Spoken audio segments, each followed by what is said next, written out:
I'm in my witch outfit. I went over to my sister and her wife's earlier, and we all ate chili and watched Hocus Pocus on their back porch with the fire pit going, and made really good s'mores. And I don't know why, like, I've wiped off my lens. I don't know why I'm getting these like lens flares right now. It's just the magic, I guess. Yeah, we had a good time. I'm like sugar rush central because I've had the best s'mores you've ever heard of. Oh, but the last minute, my sister was like, you can feel encouraged to wear a costume. And I think that she was specifically wanting me to wear my classic witch outfit. So I had to oblige. So I had to go in like 17 stores in this outfit, but I didn't have time to like do my hair or makeup. So it was just like that nightmare you have where you're late for the prom and you have to go to the prom in your dress, but like your hair's still wet. This is like, I love to like really like give this get up justice. And I will tomorrow night because randomly, so I get excited about receiving the trick-or-treaters. They're so cute on my street, and sometimes they have the funnest costumes. Like one year, this one little cute family were like things from Paris. They were France, and like one of them was an Eiffel Tower, and one of them was like a palette with paint on it, and the little boy was a croissant. And he was like a big fluffy like plush croissant, and he looked exactly like a croissant. This is the funniest thing I've ever seen. And then another time, this girl on my street, she was Log Lady from Twin Peaks, and her infant was Log, and her little boy was Agent Cooper. I mean, these are the people that come trick-or-treating here, so I love it. And then last year, it was a weird year, like nobody came, but I feel like the children, the children will trick-or-treat again. I feel it. I feel them out there. So they made a bunch of cuts tomorrow night because I guess we didn't have any reservations because everybody's going to party for Halloween and not just go to dinner. So I am randomly off tomorrow, so I get to receive my trick-or-treaters, which is great because I already had bought candy just believing that maybe something would happen and fall through. So yay, I get to receive them.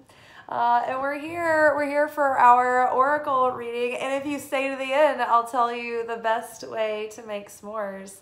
And you will never be the same after you eat your s'mores like this. You'll be like, oh, sorry, peasants. You don't know how to make s'mores like we know how to make s'mores. All right, so let's see what the energy holds for us this week. This is like the weather forecast of basically what crowns us, and then, you know, it's up to us to do what we will with the kind of energy influences that we have. And it's like we're given a heads up, or, you know, like a, hey, don't miss this kind of thing. Love it. This came from my own personal reading.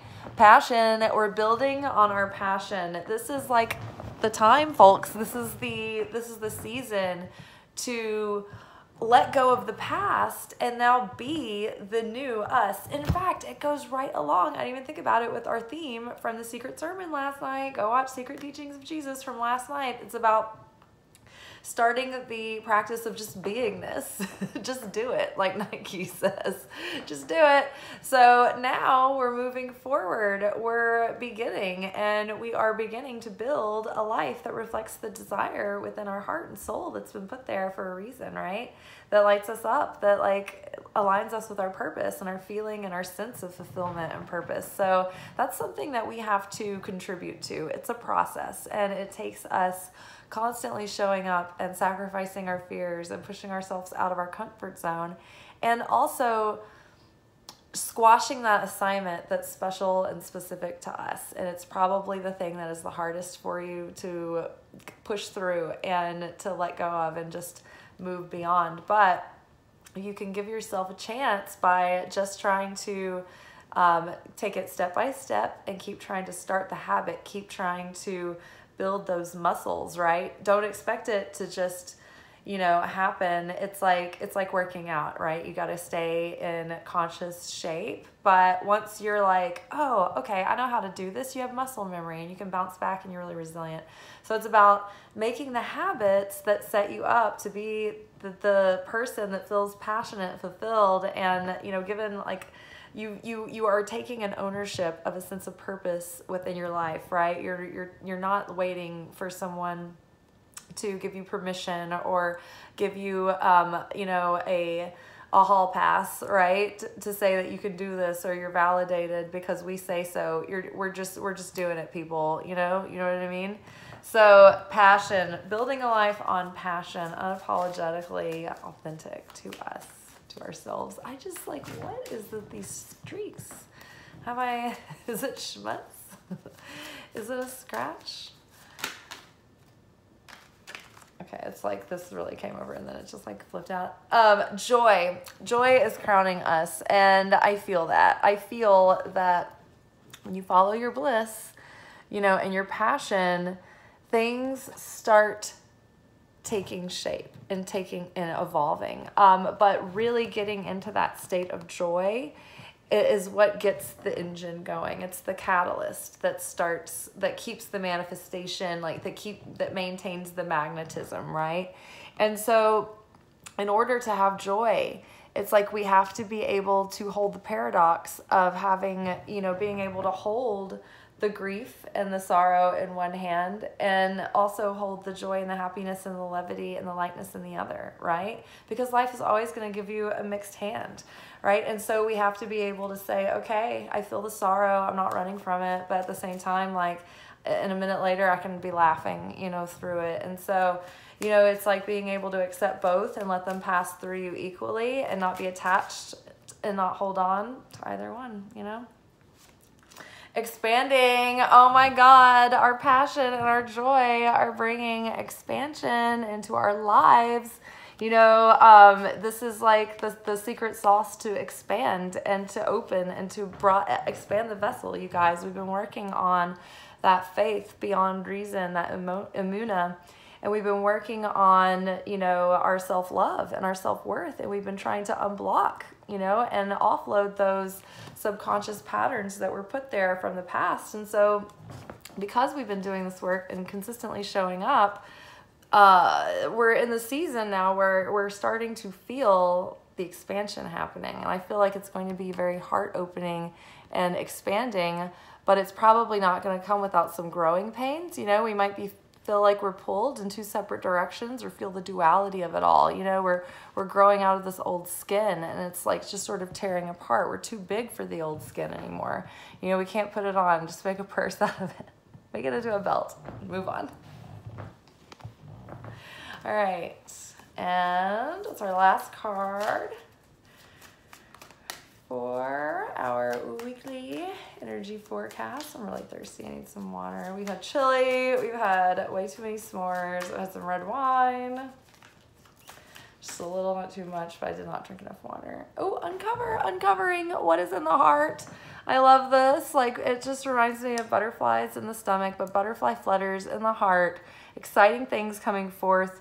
We've been doing the digging. We've been unearthing what is in, the depths of our heart. What is our heart's desire?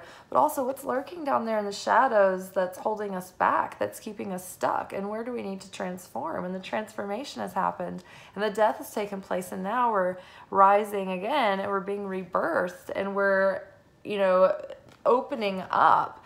And, all the things that we're in the cocoon for so long are now coming out, right? And they're being expressed. And so we're seeing all this new growth and the strength, and we're feeling like this guy, he's not timid about digging in and seeing what's in there. He's like, yeah, let's get to the bottom of this. Let's see what's in here. What treasures lurk, what scary, exciting adventures lurk in there. And so, yeah, it's about like doing that, going deep and seeing like, what is your passion? What is your joy, right?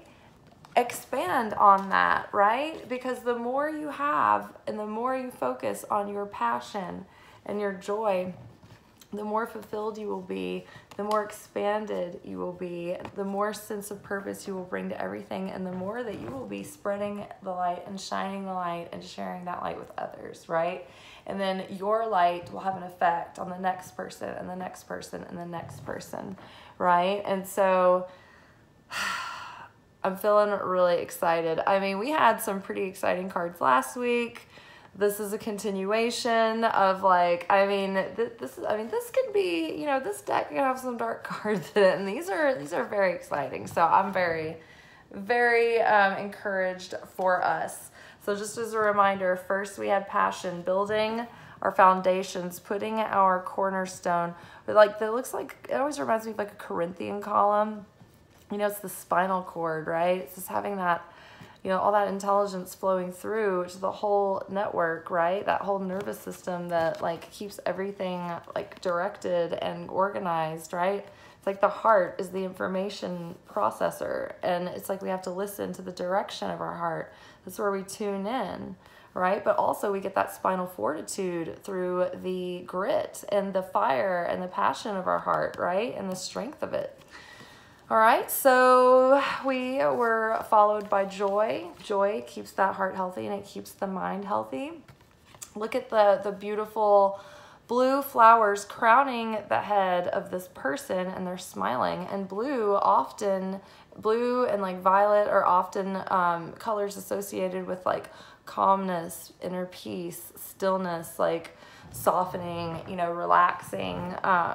You know, lavender comes to mind. Maybe start using lavender as a way to like relax yourself with the essential, or the, what is it called? Aromatherapy.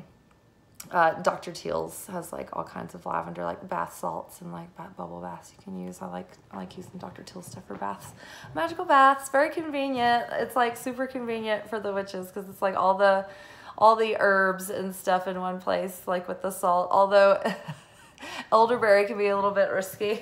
It's like kind of invites in spiritual personalities. So if you're like open to mediumship and you don't want to be bothered too much, I wouldn't be bathing in elderberry. Don't put the children in the elderberry bath.